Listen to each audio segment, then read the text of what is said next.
Welcome to the Alps, the greatest mountain range in Europe, known the world over as a top-class tourist attraction for its majestic peaks, incredible range of mountain sports, enchanting alpine villages, and its serene and mirror-clear lakes.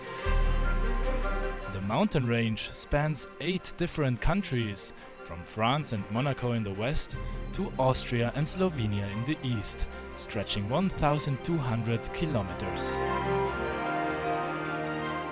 The Alps have a beguiling beauty at the heart of Europe, but at the same time one of its more remote and inaccessible areas. I'm Johannes Pleschberger. I grew up right in the Austrian Alps. The mountains have always been in the backdrop of my world, and throughout my childhood and teens, my playground. I could ski almost as soon as I could walk. Now I snowboard throughout the winter and return to my favorite alpine haunts year after year. In this 3-part podcast, I'll be taking you on a journey across the region, finding out about the remarkable wildlife we find here and meeting some of the people who make it their home.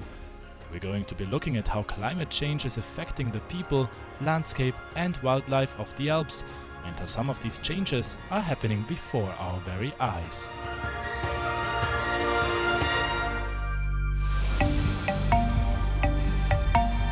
The Alps are warming up at an astonishing rate. According to the Research Center for Alpine Ecosystems, temperatures have risen by just under 2 degrees centigrade over the last 120 years. That's almost twice as much as the global average. One of the most noticeable effects of climate change is the shrinking of the glaciers high up in the mountains. Many of us have been shocked by dramatic then and now photos of glaciers which are shrinking away at an alarming rate. The largest glacier in France is the Mer de Glace, the dramatic sea of ice in the Chamonix Valley.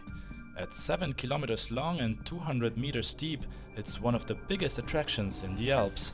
My colleague Ross Cullen is there, finding out what efforts are being made to save one of Europe's most incredible natural spectacles.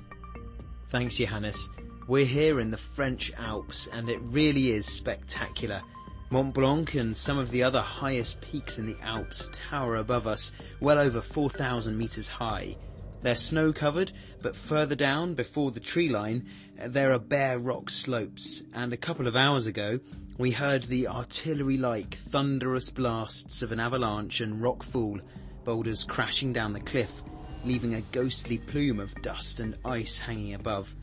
It's a reminder of the changing nature of this landscape, and it's a change being measured in meters, with the Mer de Glace, France's longest glacier, the most obvious example of the effects of global warming, and it's melting and lowering the length and depth of the glacier every year.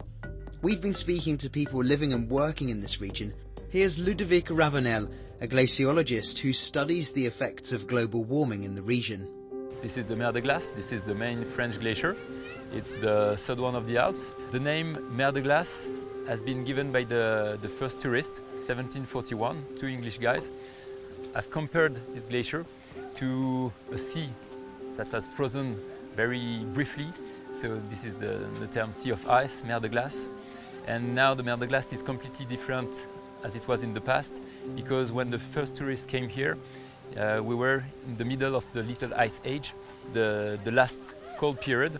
We had 230 meters more in thickness, and the front of the glacier was located 3 kilometers downstream. So the glacier has been shrinking for centuries, but in recent years the melting has really started to speed up. I am 38, and when I was young, my father, which was also a guide, was doing high school in the lower part of the Bosson Glacier, and when we go at the Bosson Glacier now, there is no ice anymore. The evolution in 3 decades is very, very strong, and what is hard for us to imagine is the evolution of the glacier for the next decades. For a scientist, it's hard to imagine the evolution at the end of this century. Probably we'll have only maybe 5 or 10% of the ice we have now. That's a very dramatic projection. Is there any way of slowing that down? we want to do something for the glaciers here in the Alps, we have to do a revolution at the world scale. What the people doesn't know, for example, here, is the fact that the temperature evolution is twice or 3 times more important here in the Alps than at the scale of the Earth. For example, during the 20th century, we get at the scale of the Earth 0.74 degrees. Here in Chamonix, we have measured more than 2 degrees. So, of course, when we have a very sensitive environment because of the permafrost, because of the glacier, it is reacting much more faster. One of the big attractions to the Mer de Glace is the wonderful ice grotto. You take a small mountain train up the steep tracks to the top of the glacier, then a cable car down to a platform, then walk hundreds of steps down to the actual level of the glacier.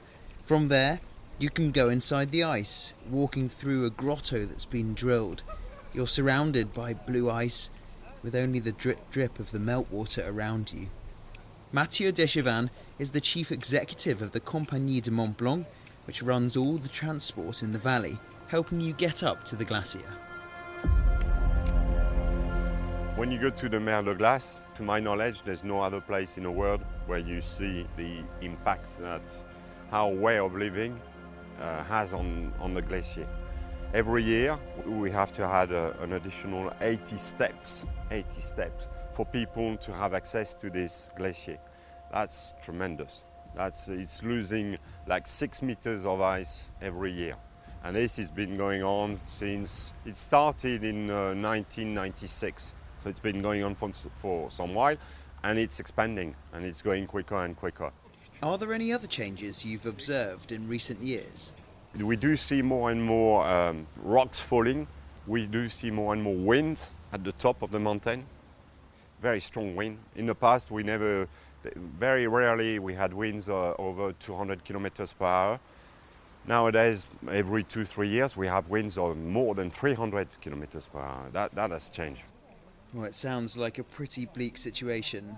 Are there any solutions to what we're seeing here? The solution to this is a change in our way of living, all of us. By doing different things, hopefully we will reduce this global warming effect on those mountains. That's the plan for the site in the future. We will build a center where we will explain to people this sort of things. With scientists who can talk better than I can about solutions. We will pass on those messages to our people without trying to make them feel too guilty because they're on holiday as well. But the good news is we can see that there is a demand for that. There is an expectation which wasn't the case 10 years ago. 10 years ago it was like, okay, yeah, I can see this, but please don't talk to me about this, I'm on holiday. Nowadays, people come here to talk to the glaciologist who's talking to them at the top to get the beginning of an answer. So glaciers are melting, slowly shifting snow and ice as they do. And that's been leading to some other unexpected consequences, like places moving from one country to another. Giulia Carbonara has the story. At the top of the Testa Grigia mountain, southwest of the Matterhorn, a cable car opens its doors to let its passengers out.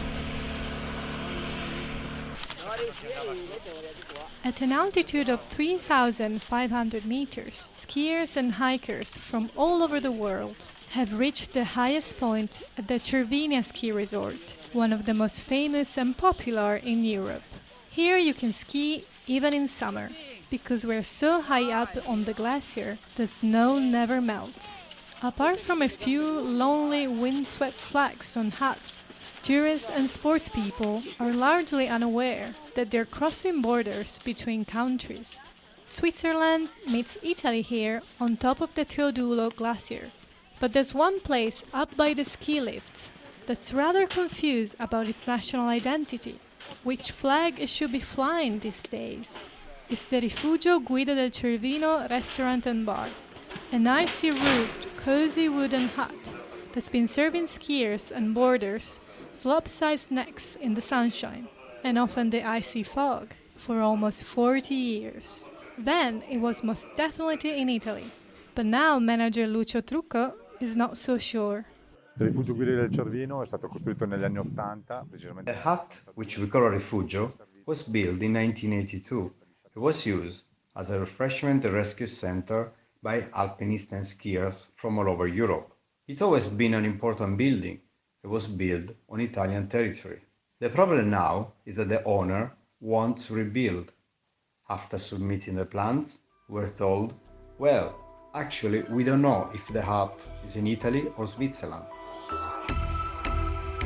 The restaurant has shifted with the glacier beneath it. Climate change helping to push a hut over the border from one country to another. 30 anni fa il ghiacciaio era più o meno all'altezza del rifugio. 30 years ago, the glacier was more or less at the same level as the rifugio. But now, looking towards Switzerland, you can see the Trockener Steg station at 2,900 meters. 20 years ago, you couldn't see it. This means that the glacier must have been 20 meters higher back then. This is one of the effects of climate change. The glacier is shifting, and so are the borders. At Cervinia in Italy, you can cross into Zermatt in Switzerland, or the other way around. It's recommended you bring your passport, and there are sometimes ID checks.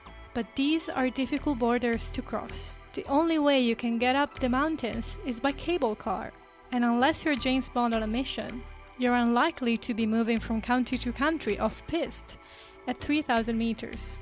The decision on whether to officially move the Guida del Cervino restaurant from Italy into Switzerland will be taken in November 2020 by a commission formed by the Military Geographical Office on the Italian side and the Federal Office of Topography on the Swiss. Alan Victor is responsible for marking the international borders of Switzerland. Dans ce cas-là de Testa Grigia, il y a un bâtiment donc qui a un intérêt. This is a commercial building, so there is an economic interest involved that makes a difference, especially for Italians. What is important to know is that Switzerland has never wanted to take possession of the building, but simply proposes to make an exchange of the surface area so that the refugio can remain on Italian territory. In return, the same sized area could be handed from Italy back to Switzerland. For almost 600 kilometers, the border between Switzerland and Italy runs along snowfields and glaciers. It's impossible to place boundary stones or metal plaques in shifting snow. Boundary officials talk about something called the watershed line, an invisible marker which has become mobile with global warming. Dans les Alpes, les frontières naturelles sont souvent la ligne de séparation des eaux. On the Alps, borders are often watershed lines. What does this mean? It means that when you draw the border, you cannot put a marker every X meters. So a border has been designated in words. In the past, borders were drawn on plates by trigonometry, so the accuracy was lower than today. In the 2000s, we agreed with Italy to use photogrammetry to map the shared borders. It was then that we realized the borders had shifted. In 98% of the cases, this was not a problem, and the two countries accepted this principle by common agreement. This mobile border concept has been recognized by both Italy and Switzerland in an agreement signed in 2008. But at this spot on the Teodulo Glacier, the two countries were unable to find a clear solution. According to the current definition of mobile borders, the Rifugio Café straddles the watershed line. So for now, Lucio Trucco is hedging his bets. He flies two flags outside the restaurant, the Italian tricolore and the Swiss cross. In fact, Lucio told us that until the border dispute is resolved, he's going to continue to give the restaurant two nationalities. Perhaps skiers on one side of the café can enjoy Italian pasta and cappuccino, and on the other, Swiss roasties and hot chocolate. Thanks, Julia. I'd be pleased with either the rosti or the pasta after a long morning out on the slopes. When you look across at the mountains, as I'm doing now, if you squint your eyes, you can see different stripes of color blocks and vegetation. At the very top, on a crystal clear day, the contrast of the blue sky with the white of the snow, the glaciers forever white, often shrouded in clouds. As your eyes move down the mountain, there's the dark rock face, too cold and inhospitable for anything to grow. Deep grey shadows also contrasted with the white of the snow, until your eye finds dark blocks of densely packed pines, a dark green, almost black. Below that, in summer, the bright green of the pastures, the places where shepherds bring their herds to feast on the nutrient-rich grasses and herbs of the Alps. Higher temperatures, melting snow and more vigorous plant growth have altered the dark forest lines. The snowy white stripes have gradually been getting smaller.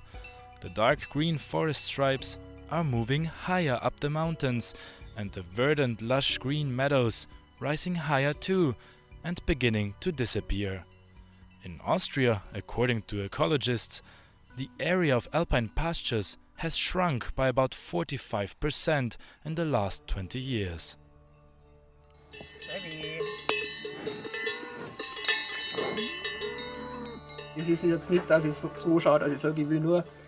I'm not the type of person who just sees the cow as a number, who just milks her and moves on to the next one. You build up a relationship with your animals if you've grown up with them.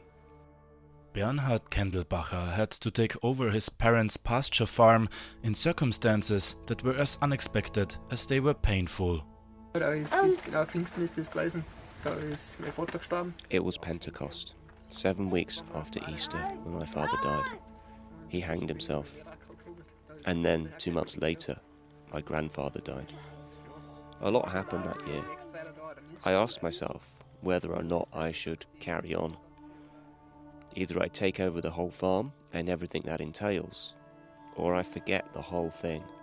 If you do not grow up like this, you'll have a hard time managing a farm like ours, because it is a lot of work. Now 30-year-old Kendelbacher is having to learn fast, and climate change is making it harder.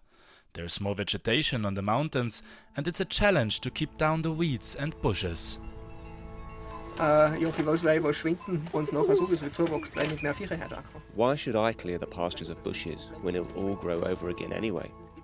I'm not allowed to bring more cattle up to the pastures, so now it's up to the politicians to give us permission to do more, because otherwise the alpine pasture will just grow over time and time again. Klaus Witzdum is the president of the Pinzgau District Chamber of Agriculture.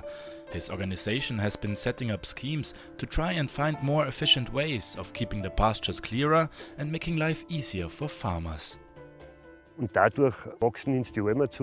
We are losing valuable feeding areas on mountain pastures, and so we have started to take countermeasures with this project showing farmers how they can regain the alpine pastures through controlled grazing. There is only one dominant crop, and that is the forest. So if we stop cultivating our land, the forest will reclaim that habitat.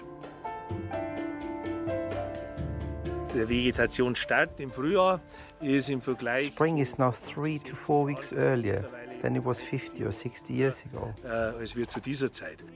Sigi Steinberger is an expert in alpine pasture management and shows farmers like Kendelbacher how to prevent pastures from becoming overgrown.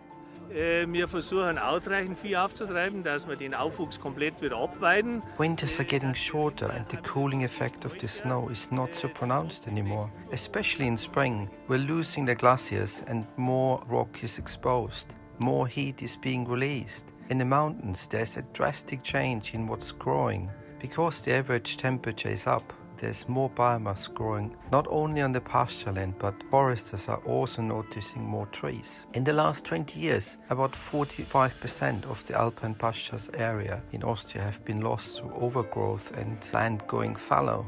And I think that's really tough. We're losing our cultural landscape. At At the same time, many mountain farmers like Andreas Tiefenbacher are quitting because of the very hard work. Wenn man in der Früh schon im Bett liegt. You lie in bed early in the morning and you just can't get up because your back hurts. And you know you have to get up. I remember the day, it was March the 12th. I milked the cows for the last time and then the truck came to take the last of them away. It was a really hard day, but I just couldn't manage to work anymore, and in some ways it was a relief. Despite the struggles with the workload and climate change, the passion of these farmers has led to more opportunities, more scientific research, greater public interest, and most importantly, more young people choosing to work on the mountainside.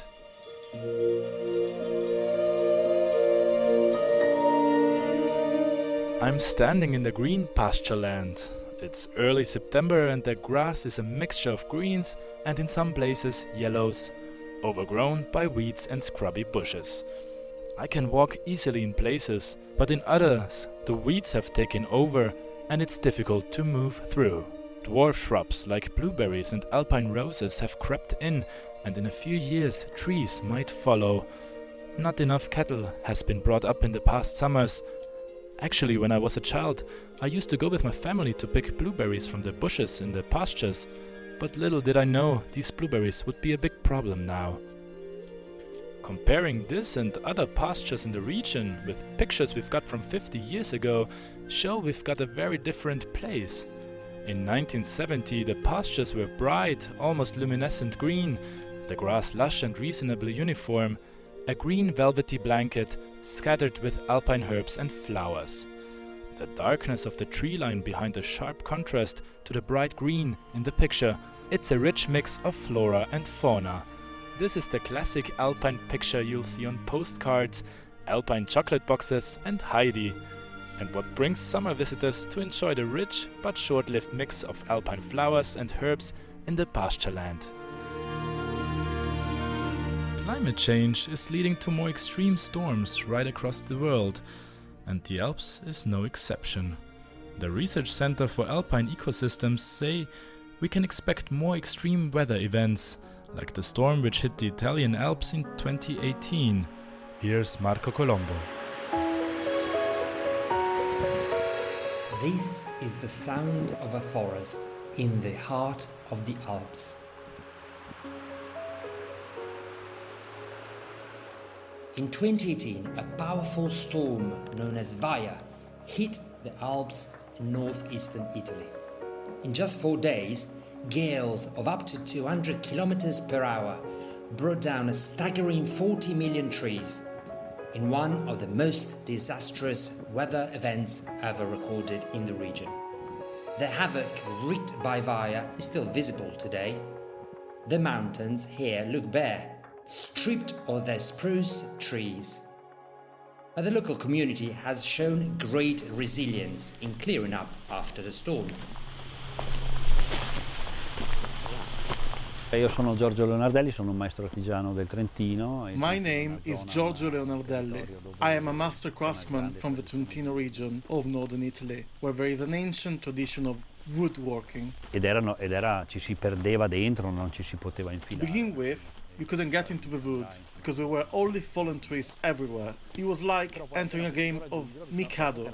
It was just crazy. When I could eventually get into the forest, I realized that everything had come down. There were only 3 trees left standing. It was like seeing all of our history falling away behind us. So now we have a lot of dead wood and we need to make things with it before it is no longer usable.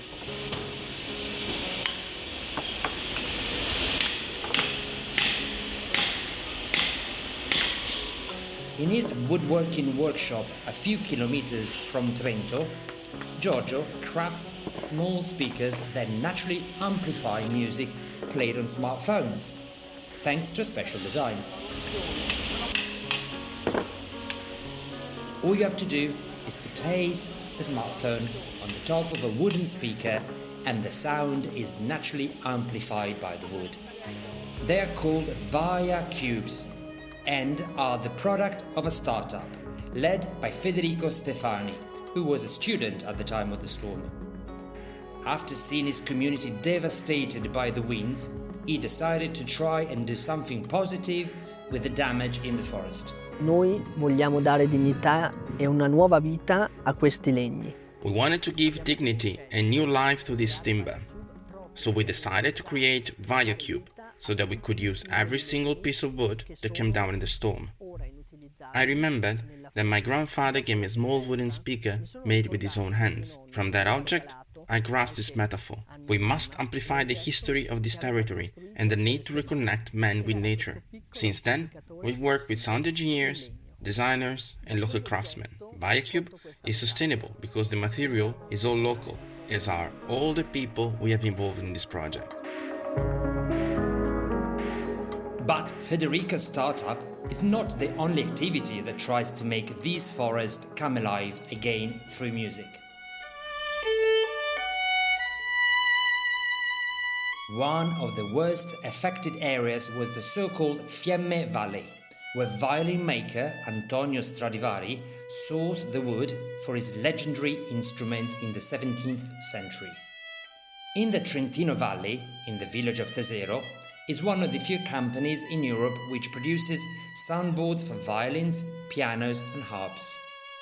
Its owner, Fabio Ognibeni, has launched a crowdfunding campaign to help produce 30,000 instruments over the next 5 years from the trees that came down during the storm. Diffuse nel mondo avevano individuato nell'abete di Fiemme. 4 centuries ago, the great violin producers had already recognized that the Fiemme spruce was the perfect material. It's flexible and light, and has regular fibers. It has become the world standard. Its Latin name is Picea abies.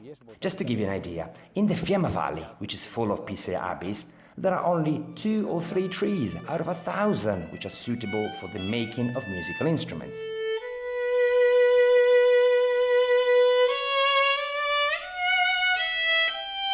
La tempesta Vaia ha portato una nottata di grande vento dove The Vaia storm was so powerful, even safe at home, we could tell that this was something really unusual and extreme.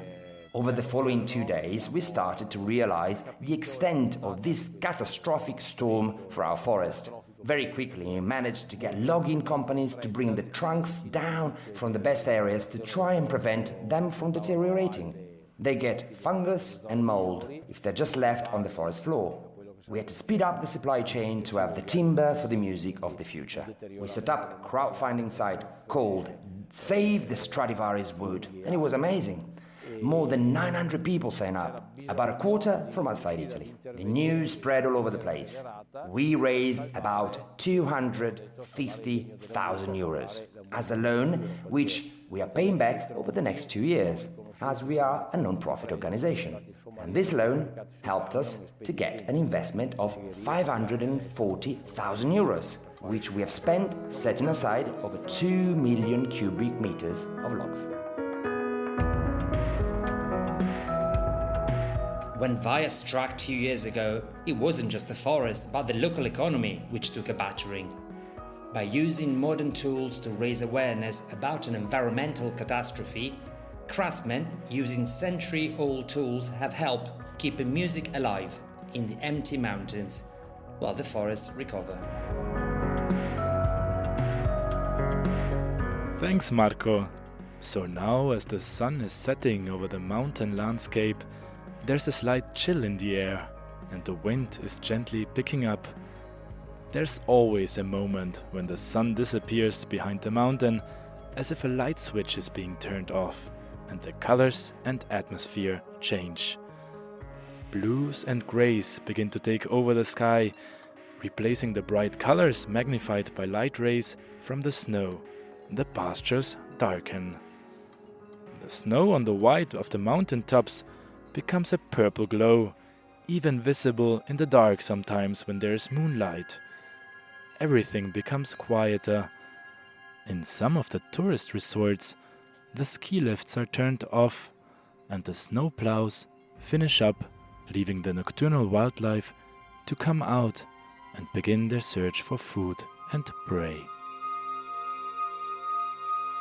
So for me, this really has been an incredible journey so far.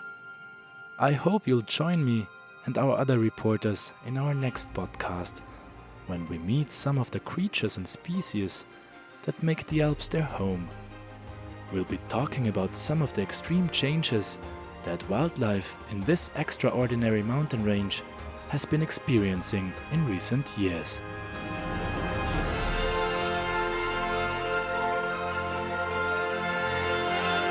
Don't forget, you can see pictures and videos of some of the fantastic places you've heard about in this podcast. See bird's-eye views of the incredible glaciers, the musical forest of Vaia, and the lush green pastures of my Alpine home. That's all online at cgtn.com/Europe.